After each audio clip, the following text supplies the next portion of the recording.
Bisa? Atau masih bingung? Apakah hasilnya sama dengan yang ada di modul?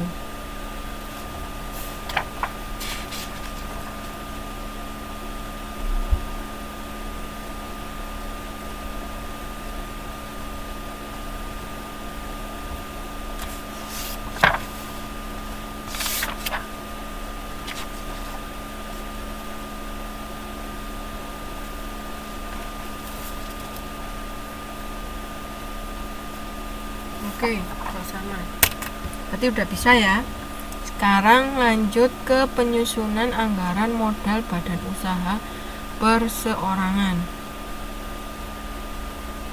Ilustrasinya bisa dilihat di halaman 6.52. Misalkan pabrik tempe Selamat mempunyai data selama bulan Januari 2017 itu sebagai berikut. Modal Selamat awal Januari 2017 itu sebesar 100.000. Kemudian pada tanggal 15 Januari direncanakan Tuan Selamat menyetor tunai untuk menambah modal sebesar 50.000. Tanggal 28 Januari Tuan Selamat ini akan menarik uang perusahaan sebesar 10.000 untuk keperluan pribadi. Sehingga laba bersih yang dianggarkan bulan Januari itu sebesar 15.000. Nah, dari ilustrasi itu kita susun anggaran perubahan modal sendiri. Yang pertama, modal Selamat 1 Januari 2017 itu sebesar 100.000. Kemudian setoran periode ini itu 50.000. Nah, laba bersih periode ini 15.000. Kemudian di total jadinya 160.000. Dan price periode ini itu sebesar 10.000. Price ini tadi diambil Tuan Selamat untuk keperluan pribadi ya. Sehingga modal Selamat pada 31 Januari 2017 itu sebesar 155.000. Dari 165.000 dikurangi dengan 10.000. Nah, untuk penyusunan anggaran modal firma, kemudian persekutuan komanditer, persekutuan terbatas, persekutuan modal sendiri koperasi,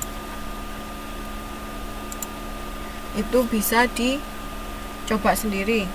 Saya hanya kasih satu contoh, nanti kalau misalnya dicoba ada yang ditanyakan silahkan bertanya. Lanjut ke penyusunan anggaran neraca.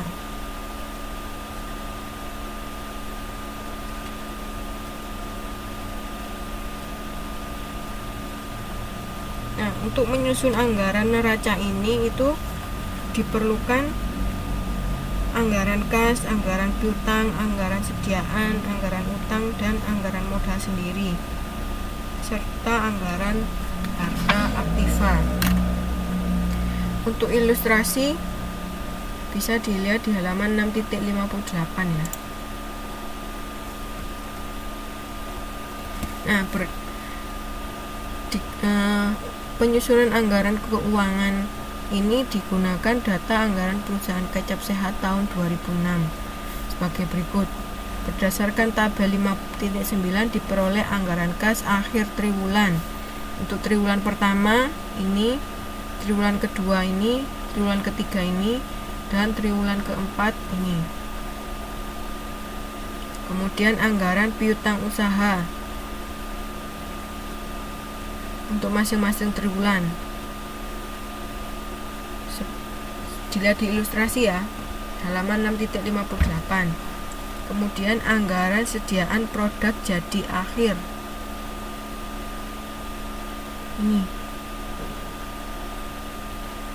150.850 sampai triwulan yang keempat. Sediaan bahan baku tiap triwulan sama 200.000. Kemudian ada anggaran utang usaha anggaran utang usaha. Nih, 2.209, 2.772.50 sampai yang triwulan keempat. Terus ada anggaran utang bank dan utang jangka panjang. Utang bank 2 juta dan utang jangka panjang 11 juta.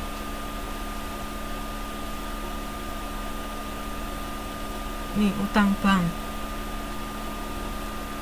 Kemudian utang jangka panjang 11 juta. Kemudian untuk yang triwulan kedua ada utang bank 2 juta dan utang jangka panjang 11 juta. Untuk yang ketiga dan keempat hanya ada utang jangka panjang yaitu 11 juta dan 8.698.421. Kemudian ada anggaran laba ditahan. Ini dari ilustrasi 6.59 yang F. Ini kemudian modal saham dianggarkan tiap triwulan. Modal sahamnya sama ya, 22 juta. Kemudian ada anggaran harta tetap bersih 30. Nih, harta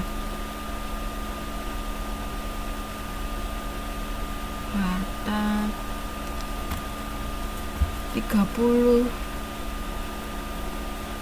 Ini 30 juta ya, bukan 31. 30.525. Kemudian 29.966 sama enggak yang di modul.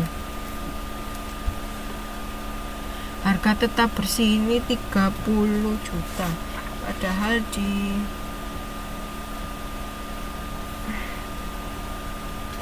oh ya, yang ini, bukan yang ini ya. Ini 32.525.500 sampai yang triwulan yang keempat. Anggaran harta lainnya tiap akhir triwulan 1 juta. Ini.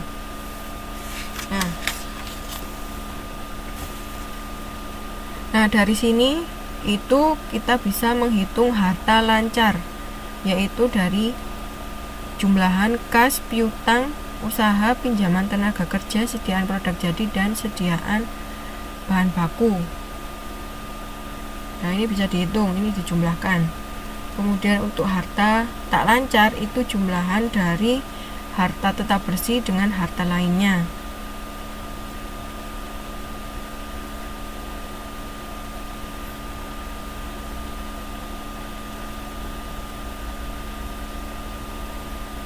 Kemudian harta itu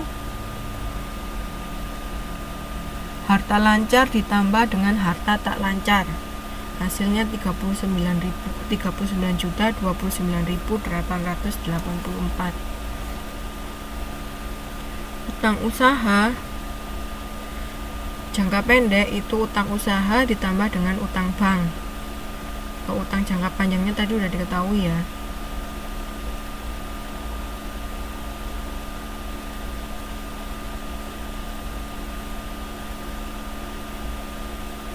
Ini bukan negatif ya, ini positif harusnya.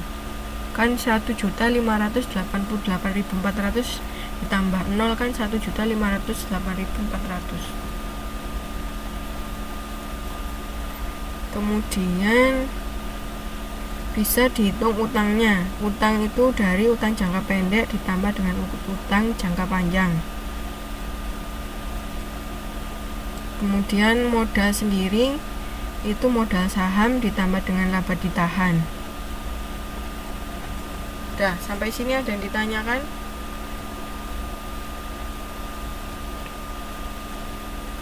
Modul 6 selesai sampai di sini. Kalau yang ada ditanyakan silakan.